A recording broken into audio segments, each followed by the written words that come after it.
There are times when it feels like everything is against us. Maybe nothing seems okay.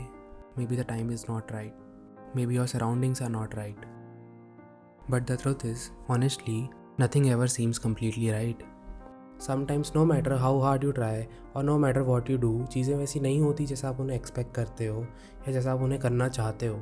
Deep inside we all have unrealistic expectations कि सारी चीज़ें हमारे according होंगी, सारी चीज़ें as plan चलेंगी या हमने जैसा सोचा है वैसा ही होगा. But the moment things don't go as planned, we start to see external things, we start to blame external situations. हम अपने सराउंडिंग्स को ब्लेम करने लगते हैं और मे बी समथिंग एल्स. हम खुद को एक्सक्यूजेस देने लगते हैं, हम खुद को कन्विंस करने लगते हैं. We even start convincing ourselves how everything is so unfair, so that हम उस फीलिंग को अवॉइड कर सकें. और just because we can't accept the fact that even we can make mistakes, हम भी गलतियाँ कर सकते हैं या हमारे साथ भी कुछ बुरा हो सकता है. We need to understand that there will be times when we will get the things we want and there will be times when we won't. There will always be something. There will always be something wrong.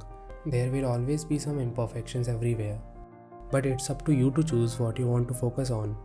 Do you want to focus on getting better or do you want to focus on those imperfections? अगर हम अपनी सारी energy, हमारा सारा focus उन imperfections पे लगा दें या उन चीज़ों को जस्टिफाई करने में लगा दें जो हमारे साथ ऑलरेडी हो चुकी हैं, देखते ही देखते एक नेगेटिव चीज़ दूसरे नेगेटिव चीज़ में कन्वर्ट हो जाएगी and we will have an endless list of things that are wrong in our lives. And eventually शायद हम वो भी नहीं कर पाएंगे जो हम कर सकते हैं. And we can't even do the things we thought of doing in the first place. Time भी चला जाता है एंड टाइम के साथ साथ वो सारी अपॉर्चुनिटीज़ भी जो आने वाली होती हैं वो भी चली जाती हैं just because we didn't focus on the things that really mattered. Just because हमने कभी उन चीज़ों पे ध्यान ही नहीं दिया या उन चीज़ों पे कभी फोकस ही नहीं किया जो चीज़ें एक्चुअली में मैटर करती है या जो चीज़ें इंपॉर्टेंट है. It's true that we suffer more in our imagination than in reality. Even if something wrong has happened to you or may be you made a mistake, you can not change what has already happened.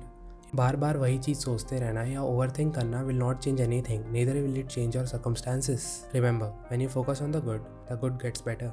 अगर हम अपना सारा focus या majority of the energy उन चीज़ों पे लगाएं जो चीज़ें एक्चुअली में हमारी लाइफ में इम्पैक्ट क्रिएट कर सकती हैं, देन इवेंचुअली धीरे धीरे सारी चीज़ें बेटर होने लगेंगी. In order to actually change, try to focus on the things that truly matter. हम हमेशा किसी ना किसी चीज़ का वेट करते रहते हैं, एक परफेक्ट मोमेंट का वेट करते रहते हैं. No matter where you go और what path you choose, the feeling of self-doubt, the feeling of insecurity, the feeling of you are not doing good enough exists. ये सारी चीज़ें हमेशा रहेंगी. No matter what you do, imperfections will always be there. Real growth is not about avoiding these feelings or focusing on them. Real growth is, despite all of these things, you are still choosing to grow. You are still choosing to get better. You are still choosing to focus on the good. Remember, there will be good days and there will be bad days. There will always be something good in the bad and something bad in the good. But again, these are just words because in the end, it's up to you to choose what you want to focus on.